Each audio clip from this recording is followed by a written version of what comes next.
Во преостанатите минути ќе се позабавиме со една тема која што денеска малку ја спомна Јани, значи у која што имаат навлезени многу адвентисти. Знаете дека минатиот пат спомнавме некои моменти каде свативме и видовме дека Господ не прави нешто спротивно на својот карактер или оној стих што го читавме денеска во поуката, а се наоѓаше во 2 Тимотиева 2.13 и гласеше: ако сте неверни, тој останува верен, зашто сам себе не може да се одрече. Значи, Господ не е тој кој што праќа дух на заблуда, не знам, го вознемирува Саула или со такви работи Господ не се бави. Видовме дека не се меша во словната воља и не постапува, не се меша со злото, или пак не праќа заблудна дејност, како што вели во Солуњаните за последно време. Меѓутоа, кога станува збор за Божите казни, еве, проучуваме и таква тема, Бог е љубов, но и правда. Кога станува збор за Божите казни, овде Бог не се одречува самиот себе. И ќе читаме неколку од цитати од Елен Вајт и дел од Светото писмо, кај што се гледа дека јасно и појасно здравие, за жал некој не го гледа тоа, дека Бог сепак убива. Е сега ова убива, во нашиот речник, знаете, сиромаштиот наш македонски јазик, во англискиот имате murder, едно е murder, друго е kill. Шестата заповед, кога се спомнува зборот murder. Значи, убиство. Има разлика. Меѓутоа, оваа теорија, која што ја застапуваат мнозина денеска, дека Бог не убива, во суштина се заснова на тоа дека Бог само ја повлекува својата заштита, за потоа сатаната, гревот или самите природни околности да го прават уништувањето. Знаете, минатиот пат, баш тоа го кажувавме, Господ само ја повлекол заштитата. Меѓутоа не стануваше збор за вакви нешта. И горе-долу на тоа се задржуваат. Значи, Господ ја повлекува заштитата, а остатокот е ѓаволот, самиот грев, или ете, природни некои непогоди околности или било што. Но Бог уништува и Бог убива тоа на 3 начини. Низ овие цитати и стихови ќе ги видиме. Прво, лично. Тој тоа го прави некојаш лично. Значи, извршува лични акти на уништување како одмазнички суд. Второ, Бог заповеда. Значи, Бог им заповеда на своите ангели, на правените луѓе, на човечките посредници, може да бидат влада, значи, силите на природата и така натаму да го извршат неговиот одмазнички суд. И трето, Бог дозволува. Да, точно, опфаќа и тоа. Бог ја повлекува некојаш заштитата и понатаму сатаната и злите ангели ги манипулираат законите на природата и донесуваат уништување. Меѓутоа, Бог убива и лично, а Бог и наредува. И тоа такви ситуации имаме многу. Ајде, еве ќе тргнеме, тука ми стои во телефонот, да не го заборавам, оној стих од Битие, или Прва Мојсиева 19.24. Како Господ ги уништува Содом и Гомор. Да. А, за потопот, да, очигледно, точно. Меѓутоа, Битие, како реков, 19.24. Да, Содом и Гомора прашање. 19.24 вели: Господ истури сулфурен оган од небото на Содом и Гомора и ги уништи оние градови и сетата рамница, сите градски жители и сите растенија на земјата. Не знам што не е јасно во овој речник. Че Господ истури оган од небото. Не ѓаволот, не ја повлекол Господ заштитата или било што.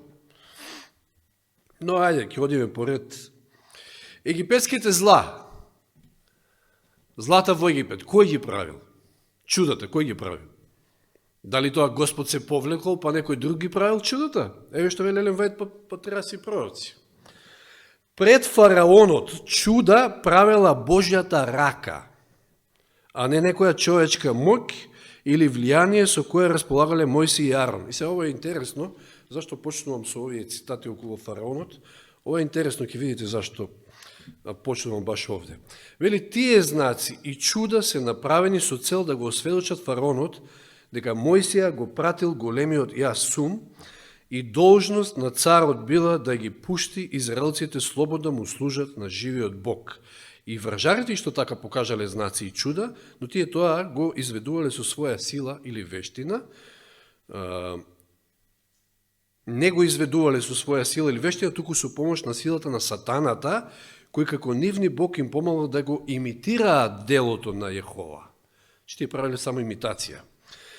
Вели, магесниците не ги претварали вистинските стапови во змии, во вистински змии, туку со помош на големиот измамник, со ѓаволштини успеале само да предизвикаат таков печаток. Да. Сатаната не можел стаповите да ги претвори во живи змии, кнезот на злото. Иако се уште има сета мудрост и сила на еден паднат ангел, сепак немал мог да создава или да дава живот. Тоа предиство му припаѓа само на Бога. Но се што било во власта на сатаната, тој го правил и извршил имитација. За човечките очи стаповите навистина се претвориле во змии. Дека тоа е така, верували фараонот и неговите дворјани. Нивните змии надвршно во ништо не се разликувале од змиите што настанале од Мојсиевиот стап. И сега вели, иако Господ сторил вистинската змија да ги проголта лажните, сепак фараонот, кај што пак се гледа, нели, дека Господ прави нешто за да уничти, сепак фараонот во тоа не видел дело на Божјата сила, туку последици на еден вид на магепсување посилно во чепсата на неговите слуги. Си вели, ова е волшебство, ама посилно. Да. И сега Бог му дал на фараонот најубедливи докази за својата моќ, но владетелот упорно одбило да ја прими светлината. Што би се рекло, вакви докази, вакви моменти во Библијата кои што постојат, кај што јасно дека Бог уништува и убива, а луѓето да не можат да ги видат. И сметаат дека тоа е нешто друго. При секоја пројава на бесконечната сила што тој ја отфрлил, станувал се порешителен во своето опирање. Семето на бунт што е посејано кога го отфрлил првото чудо, донело своја жетва. А кога се осмелил да продолжи со таквото однесување и бидејќи неговата упорност постојано растела, срцето му станало се потврдо, додека најпосле не го видел студеното мртво лице на својот првенец. Кој што исто така првенците кои ги уби ангелот, кој што беше пратен и на кој му беше заповедано од страна на Господа.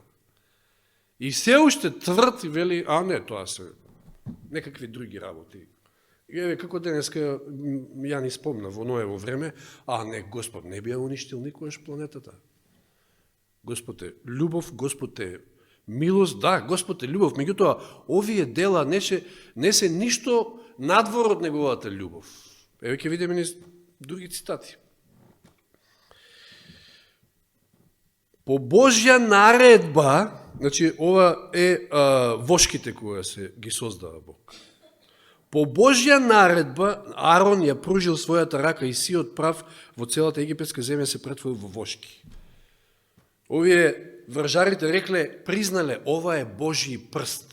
Самите тие се осведочиле, јасно им било, кој го направил тоа. Но ајде ќе кажеме, тоа се некои посетни работи. За време на сите тие зла, кој дел од земјата бил сочуван? Да. Единствено Гесемската земја била поштедена, така на египтјаните им било покажано дека со земјата управува живиот Бог, дека и стихиите на природата му се покоруваат на неговиот глас и дека единствена сигурност се наоѓа во послушноста кон него. Сега, кога сме кај стихиите на природата, дотворим во Исус Навин во 10 поглавје. Исус Навин 10 поглавје. Ова ќе биде така некој текст кој ќе го прочитаме, а повеќе се цитати. Да. Од први стих, кога ерусалимскиот цар Андони Седек чу дека Исус го зазеде гај, 10 глава од први стих, да, Исус Навин, се мисли на Исус Навин, и дека го предаде на проклето уништување, како што направи во Ерихон и со неговиот цар, и дека жителите на Гаваон склучиле мир со Израел и се вклучиле меѓу нив, многу се исплаши зашто Гаваон беше значен како некаков царски град, поголем од Гај, а сите негови жители беа храбри борци. Зато Ерусалимскиот цар Адони Седек им порача на Оам, Хевронскиот цар на Пирам, Јармутскиот цар на Јафи, Лахиски цар и на Давир, Еглонски цар, дојдете при мене и помогнете ми да удриме на Гаваон, зашто склучил мир со Исуса и со израелците. Тогаш се здружија петте аморејски царови, Ерусалимскиот цар и Хевронскиот цар, Јармутскиот цар и сите тие, и почнаа да го напаѓаат. Го обсадија Гаваон, градот, и почнаа да го напаѓаат. Тогаш гаваонците му порачаа на Исуса во одговор во Галгал: не напуштај ги своите слуги, туку побрзај кон нас, зашто против нас се здружија сите аморејски цареви кои живеат во горието. И Исус тргна од Галгал, и со него и сите војници, сите храбри јунаци. А Господ му рече на Исуса: не бој се, јас ги предав во твои раце и ниеден од нив не ќе устои пред тебе. И Исус удри на нив од ненадеж, откако цела ноќ идеше од Галгал. И Господ ги смути пред израелците кои ги поразија тешко кај Гаваон и ги спотераа кон стрмнината по која се влегува во веторон. Ги толчеа се до Азика и до Макида. А додека бегаа пред Израел во ветронската стрмнина, Господ фрлаше од небото на нив град од камења се до Азика, па гинеа. Кој фрлаше? Исто како со огно. Господ фрлаше. Како, од кај тие камења? Природна непогода некоја, не знам, Господ ја повлекол. Како тоа, камења паѓаат од небото? И загинаа повеќе од градот од камења, отколку што ги погубија израелите синови со своите мечеви. Да. Точно. Ова силно чудо сведочи дека над се што е создадено владее Творецот. Сатаната се труди манифестацијата на Божјата движечка сила во природниот свет да ја скрие пред очите на луѓето, да го загубат од вид неуморното действување на првиот голем зачетник. Ова чудо представува прекор за сите што ја издигнуваат природата над Бога, над Бога на природата. Сега вели, Бог по своја волја ги повикува сите сили на природата да ја поразат и да ја уништат моќта на неговите непријатели. И се цитира Псалм 148:8. Молњо, граду, снегу и магло и вие виори, извршители на неговата заповед. Тоа што на почеток го кажавме, значи некојаш Господ се служи со природата нормално. Кога незнабожечките аморејци се подигнале да ги спречат Божите намери, тој интервенирал, фрлајќи од озгора градно камење врз непријателите на Израел. За големата битка што ќе се одигра во последните сцени на светската историја, пророкот кажува, Еремија 50:25, Господ ја отвори својата ризница и го извади оружјето на својот гнев.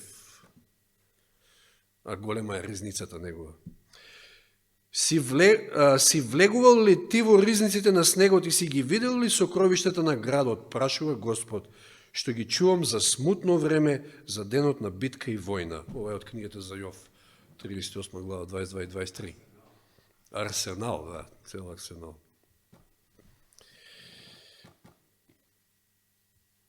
Што да кажеме за бунтот на Синај, под Синај? Еве пак патриарси и пророци. Само патриарси и пророци имате едно чудо цитати. Знаете дека Мојсија се застапувал тука и иако вели Господ ја примил молитвата на Мојсија, ги поштеде израелците уништување, сепак нивниот отпад морал да биде видно казнет. Минатиот пат спомнавме кој зборував за Анани и Сафира, пример во Новиот Завет.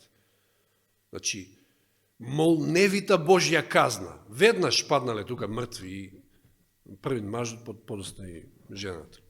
И овде исто, беззаконието и непокорноста до кој дошло со Аронова дозвола, кога не би биле веднаш задушени, би морале да букнат во отворено безбожство и народот да го одведат во неповратна пропаст.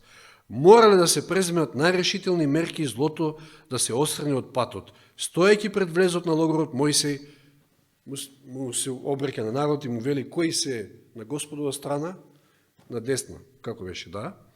А оние кои што биле виновни, не се покаяле на лево. Заповедта била извршена и се покажало дека племето на Левие не учествува во идолопоклонството. Имало и од другите племења многу такви кои се каеле поради сторениот грев, но мнозинството преостанати, главно светината, под наводници, која и барала да се направи теле, биле истрани во својот бунт. И вели, во името на Израелевиот Господ, Бог, Мојсе им нареди и наредил на оние што му стоеле од десната страна и кои не учествувале во идолопоклонството да се опашаат со своите мечеви и да ги убијат сите оние што останале упорни во својот бунт. И во тој ден изгина народ до 3000 души. Без оглед на положбата, роднинството и пријателството, оние што предводеле во злото биле истребени, но оние што се покајали и се понизиле биле поштедени. Цитатот понатаму вели, извршителите на таа страшна пресуда работеле во име на Божиот авторитет и го извршиле налогот на небесниот цар. Што не е јасно? Бог им... Парам парче, да. Ама ова по наредба Божија. Тие тамо што се прават во Ирч, парам парче, тоа е друго веќе. Луѓето, вели, мора да се чуваат од тоа во своето човечко слепило да ги судат и да ги осудуваат своите ближни. Внимавајте. Библијата не учи да не судиме. Но, кога Бог ќе им нареди да ја извршат неговата пресуда над неправдата, тоа мора да се послуша. Ово се мокни цитати. Нема многу време. Кој ги срушил зидовите на Ерихон?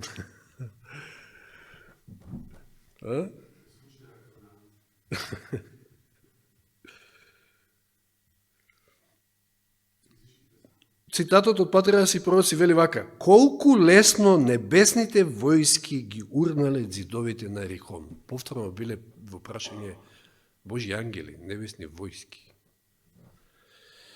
Ајде да не читам тука, се веле, тие не можеле да ја видат војската на ангелите што ги придружувала под водство на Божиот син. Божиот син ја предводи небесната војска и се случува тоа што се случува. Да. А ова не смеам да го испуштам. Ударот на Ерихон и на хананските жители. Целосното уништување на ерихонските, односно на хананските жители, било само извршување на заповета однапред дадена преку Мојсија. И кога ќе ги разбиеш, сотри ги. Пета Мојсија 7.2. Но во градовите на оние народи што ги дава твојот Господ Бог да ги наследиш, не остави ниту една жива душа. Пета Мојсија 20.16. На мнозина овие заповеди изгледаат спротивни на духот на љубовта и милосрдието. Така изгледа наистина. Но она на што се укажува во други делови на Библијата, односно во однос на она што се укажува, но всушност тоа е она што го барала бесконечната мудрост и правда. Населувајќи ги израелците во Ханан, Бог имал намера тие како нација да развијат систем на владење што би представувало манифестација неговото царство на земјата.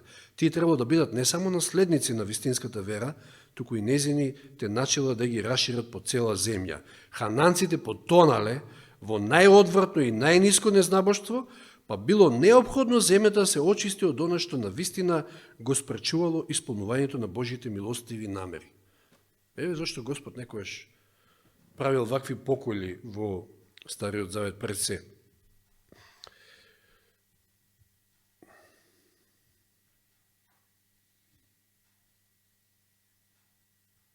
Кој му наредил на Саул да удри на амаликиците?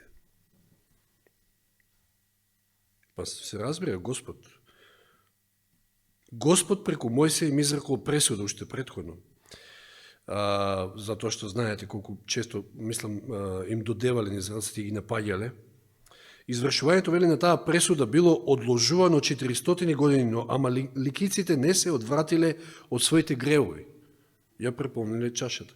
Господ знаел дека тие безбожници само кога би било можно би го збришале од лицето на земјата и неговиот народ и вистинската вера и богослужение. Сега дошол мигот таа пресуда која толку долго било одложувана да се изврши. Меѓутоа знаете дека Саул не ги сотрал до крај и за да потоа кој ја завршил работата, што требало он да ја заврши? Самуил.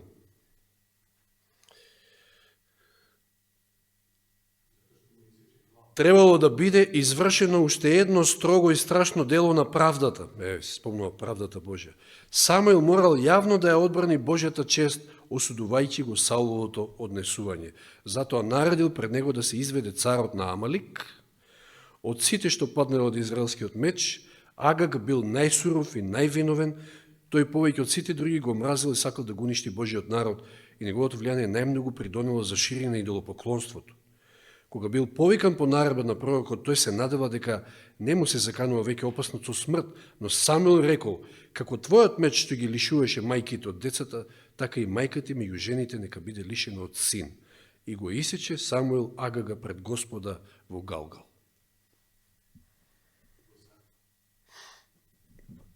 Потоа Самуил се вратил во своето родно место Рама, а Саул во својата престолнина Гаваја.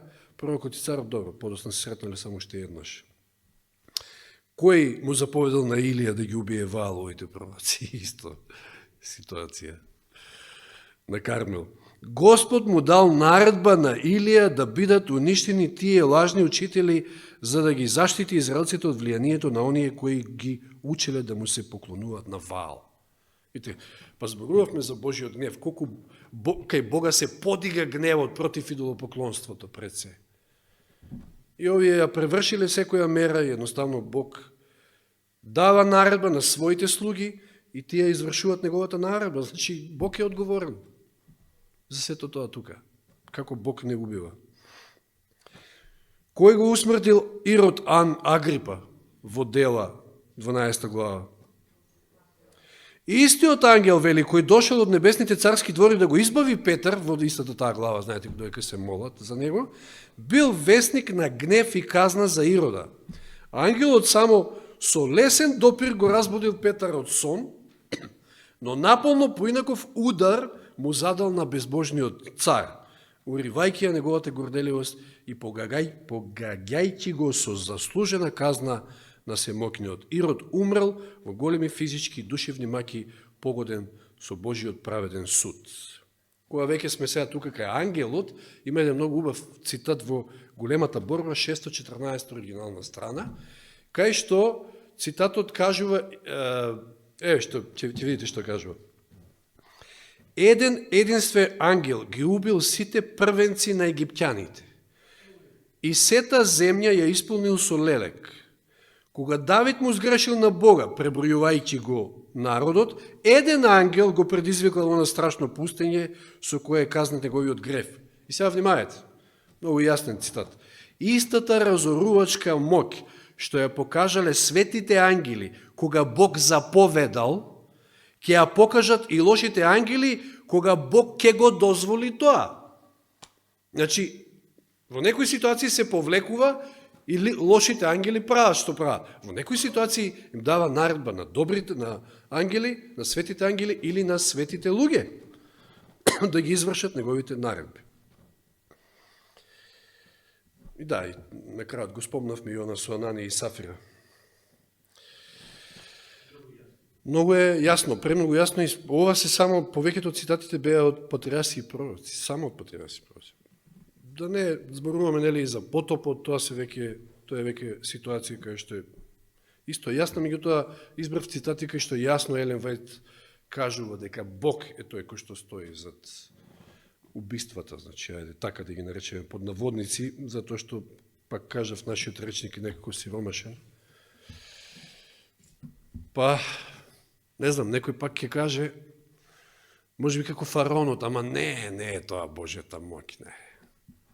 Не е Бог тој. Не можеме да ги сватиме така тие стикови. Речникот значи ова, речникот значи тоа.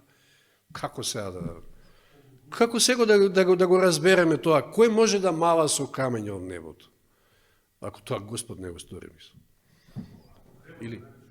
Или оган да пушта. Да. Погубување, е така, да. Точно. Извршување на Божјата казна над неправедниците. Слава на Бога нека му е, што тој покрај тоа што е љубов е и правда. И еден ден ќе стави крај и на гревот и на сето зло. Слава нека му ше еднаш. Амин.